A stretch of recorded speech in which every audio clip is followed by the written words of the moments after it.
ఇది దుర్మార్గం కాకపోతే ఏమిటో తండ్రి పేరుని ఛార్జ్ షీట్ లో చేర్పించడం దుర్మార్గం కాకపోతే ఏమిటో ఆంధ్ర రాష్ట్ర ప్రజలందరూ ఆలోచన చేసుకోవాలి. ఇంకొక అంశం కూడా ప్రస్తావించారు జగన్మోహన్ రెడ్డి గారు. కాంగ్రెస్ పార్టీ చంద్రబాబు గారి చేతిలో remote control, Congress party is remote controlled by Chandrababu Naidu అన్న స్టేట్మెంట్ చేశారు. జగన్మోహన్ రెడ్డి గారికి రిమోట్ కంట్రోల్ల గురించి బాగానే అవగాహన ఉంది. ఎందుకంటే గత 5 సంవత్సరాలుగా జగన్మోహన్ రెడ్డి గారు కేంద్రంలో మోడీ చేతిలో ఒక రిమోట్ కంట్రోల్ గా ఉన్నారు. రాష్ట్రంలో తన ఇంట్లో ఉన్న వాళ్ళ చేతుల్లో రిమోట్ కంట్రోల్ గా ఉన్నారు. ఇద్దరి పేర్లు బీతోనే మొదలవుతాయి. బీజేపీ అయినా ఇంట్లో ఉన్న వాళ్ళైనా. మీరు రిమోట్ కంట్రోల్ గా మారి ఈరోజు మోడీకి ఏ బటన్ నొక్కితే ఆ పని చేసి పెడుతున్నది మీరు కాదా? మోడీ గంగవరం పోర్టుని అదానికి ఇచ్చేయండి అంటే ఆ పని చేసి పెట్టింది జగన్మోహన్ రెడ్డి గారు కాదా? రిలయన్స్ రాజశేఖర్ రెడ్డి గారి చాపర్ యాక్సిడెంట్ లో రిలయన్స్ హస్తం ఉంది అంటే జగన్మోహన్ రెడ్డి గారు చెప్తే ఈ రోజు వరకు కూడా, ఆ రోజు గొడవలు చేసిన వాళ్ళు ఈ రోజు వరకు కూడా కేసులలో ఇరుక్కొని ఉన్నారు. అలాంటి రిలయన్స్ ని బీజేపీ బటన్ నొక్కితే మీరు రాజ్యసభ సీటు ఇవ్వలేదా? ఇలా మోడీ ప్రతి చట్టానికి ఈ 5 సంవత్సరాలలో ప్రతి బిల్లుకి రిమోట్ నొక్కుతూనే వచ్చాడు. జగన్మోహన్ రెడ్డి గారు ఇక్కడ మద్దతు ఇస్తూనే వచ్చారు. ఆఖరికి మణిపూర్ ఘటనలో కూడా నో కాన్ఫిడెన్స్ మోషన్ లో కూడా జగన్మోహన్ రెడ్డి గారు మోడీకి రిమోట్ కంట్రోల్ గానే వ్యవహరించారు. జగన్మోహన్ రెడ్డి గారిని సూటిగా ప్రశ్నిస్తున్నాం. మీరు రాజశేఖర్ రెడ్డి గారి వారసుడా, మోడీ గారి వారసుడా? నిర్మలా సీతారామన్ లాంటి నాయకురాలే ఈరోజు చెప్తున్న విషయం మోడీ దత్తపుత్రుడు జగన్మోహన్ రెడ్డి అని.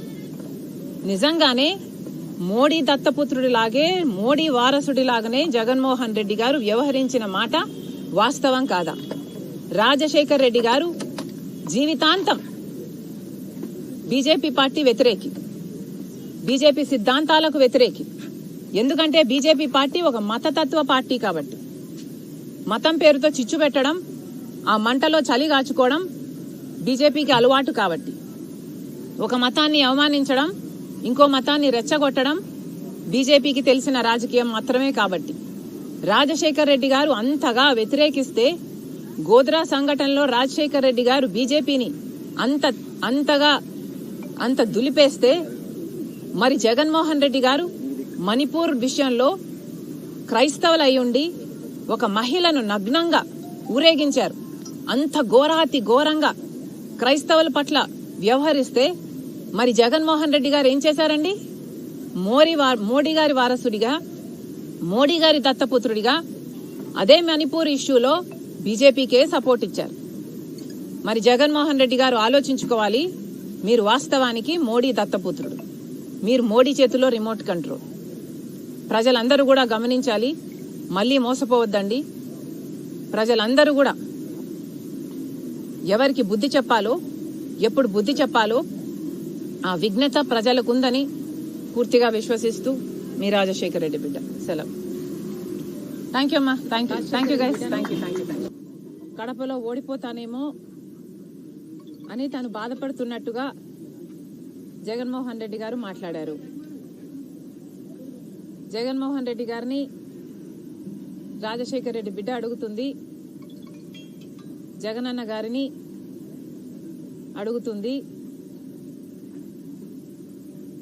నీ చెల్లెలు రాజశేఖర్ రెడ్డి బిడ్డ ఓడిపోతుంది అని మీరు బాధపడుతుంటే, మరి సౌభాగ్యమ్మ గారు చెప్పినట్టు, చిన్నమ్మ గారు లేఖ రాసినట్టు అవినాష్ రెడ్డి గారిని బరిలో నుంచి ఎందుకు మీరు తప్పించటం లేదు? ఇప్పటికైనా ఆలస్యం కాలేదు. విత్డ్రాస్ చేసుకునే అవకాశం ఉంది. మీ బాధ నిజంగానే జెన్యున్ అయితే ఎందుకు ఈ ముఖస్థితి మాటలు? ఇవన్నీ ముఖస్థుతి మాటలు కాకపోతే మరేమిటి? వివేకానంద రెడ్డి గారు ఎమ్మెల్సీ ఎన్నికల్లో ఓడిపోయినప్పుడు మీరు ఎంత బాధపడ్డారు? మీరు బాధపడిన మాట వాస్తవమైతే ఆ ఎమ్మెల్సీ ఎన్నికల్లో ఓడించింది భాస్కర్ రెడ్డి, మనోహర్ రెడ్డి వీళ్ళ కుటుంబాలు కాదా? మరి అలాంటి వాళ్ళనే పిలిచి మళ్ళీ మీరు ఎంపీ టికెట్ అప్పుడు ఇచ్చారు, మళ్ళీ ఇప్పుడు ఇచ్చారు. మరి ఎంత బాధపడ్డారు మీరు? నిజంగానే నేను అక్కడ ఓడిపోతాను అన్న నమ్మకమే మీకుంటే మరి ఈరోజు ఎందుకు భయపడుతున్నారు? ఎందుకు వైఎస్ కుటుంబాన్ని అంతటినీ దించి కడపలో ప్రచారం చేయిస్తున్నారు? మీకు భయం లేకపోతే ఇంతమంది ప్రచారం చేయాల్సిన అవసరం ఏముంది? మీకు భయం లేకపోతే